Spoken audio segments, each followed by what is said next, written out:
ఓం శ్రీ మాత్రే నమః. అందరికీ నమస్కారం. Welcome to Tokaredu channel. Kailasa Gauri నోము. కైలాస గౌరీ నోము సువాసినీలు నోచుకునే నోము. ఈ నోము నోచుకోవడానికి ప్రత్యేకమైన పండుగ రోజు అంటూ ఏమీ ఉండదు. ఏ నెలలోనైనా, ఏ పండుగ రోజైనా, ఏ మంచి రోజు నాడైనా, ఏ శుభ సందర్భంలోనైనా చేసుకోవచ్చు. కానీ మొదటిసారి చేసుకునేటప్పుడు రథసప్తమి నాడు కానీ, శివరాత్రి రోజు కానీ కైలాస గౌరీ నోము నోచుకుంటాను అని సంకల్పం చేసుకోవాలి. ఆ రోజు నుండి 6 నెలలు ప్రతిరోజు గౌరీదేవికి పూజ చేసి కైలాస గౌరీ వ్రతకథను చదువుకొని కథాక్షతలు తలపై చల్లుకోవాలి. ఇలా 6 నెలలు పూజించాక ఏదైనా మంచి రోజు చూసుకొని ఉద్యాపన చేసుకోవాలి. ఎక్కువ మంది ముత్తైదువులు లభించే రోజున ఈ వ్రత ఉద్యాపన చేసుకోవాలి. పండుగ పర్వదినాలలో అయితే ఎక్కువ మంది ముత్తైదువులు దొరుకుతారు. ఉద్యాపన ఎలా చేయాలి? 5 కుంచాల పసుపు, 5 కుంచాల కుంకుమ సిద్ధపరచుకొని తాంబూలము, పూలు, మంగళప్రదమైన వస్తువులు ఇవ్వాలి.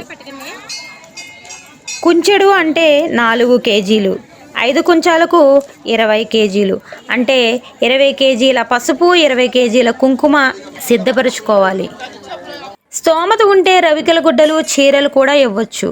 ముందుగా ఏ స్త్రీ అయితే నోము నోచుకుంటున్నారో ఆమె నిర్ణయించుకున్న రోజున ఉదయాన్నే మేల్కొని స్నానం ఆచరించి ఇంట్లో గౌరీదేవిని పూజించి మౌనాన్ని పాటిస్తూ పార్వతీదేవి కొలువై ఉన్న శివాలయానికి కానీ, నదీ తీరానికి కానీ, లేదా రోజు పూజాది కార్యక్రమాలు జరిగే మంచి ప్రదేశానికి కానీ వెళ్ళి గౌరీదేవిని పూజించి చక్కగా కూర్చుని చారెడు పసుపు, చారెడు కుంకుమ, మంగళప్రదమైన వస్తువులు, గాజులు, పూలు, తాంబూలము, పళ్ళు వంటివి వాయనముగా ముత్తైదువులకు ఇవ్వాలి. మొదటి వాయనం గౌరీదేవికి ఇవ్వాలి. తరువాత ఇచ్చే వాయనం కన్న తల్లికి కానీ లేదా తల్లిగా భావించే వారికి ఇవ్వాలి. ఆ తర్వాత ఎంతమంది ముత్తైదువులు వస్తే అందరికీ లేదనకుండా ఇవ్వాలి. ఈ 5 కుంచాల కుంకుమ, పసుపు పూర్తయ్యేంత వరకు పంచిపెట్టాలి. అంతవరకు మౌనం పాటించాలి. మౌనంగా ఉండడం ముఖ్యం. పసుపు కుంకుమ తీసుకోవడానికి ముత్తైదువులు అయితే చాలు. కులగోత్రాల పట్టింపు లేదు. ఎందుకంటే ముత్తైదువులందరూ సాక్షాత్తు గౌరీదేవి స్వరూపాలు. కైలాస గౌరీ నోము కథ. కైలాస గౌరీ నోము కథ. ఒక రాజుగారు వేశ్యాలోలుడే భార్య ముఖం కూడా చూడడం లేదట. భార్య పార్వతీదేవి భక్తురాలు. ఆమె బాధపడుతూ, అమ్మ, నీవు నీ భర్తతో అన్యోన్యంగా ఉన్నావు, అలాగే నాకు నా భర్త ప్రేమ పొందే అదృష్టాన్ని ప్రసాదించు అని మొరపెట్టుకుందట.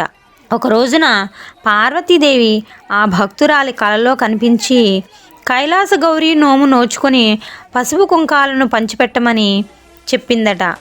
ఆ రాణి ఆ నోము నోచుకున్నది. అటు తరువాత నుండి ఆమె భర్త ఆమెతో ప్రేమానురాగాలతో మెలిగాడని, వేశ్యలను విడిచిపెట్టాడని, పార్వతీ పరమేశ్వరుల వలె కలిసి జీవించారని చెబుతారు. ఈ నోములో మరొక విశేషం, ఉద్యాపన పూర్తయిన తర్వాత ఎవరితో మాట్లాడకుండా తన పసుపు కుంకాల చేతి వేళ్ల ముద్రలను భర్త వీపుపై అద్ది భర్తతో మాత్రమే మాట్లాడాలి.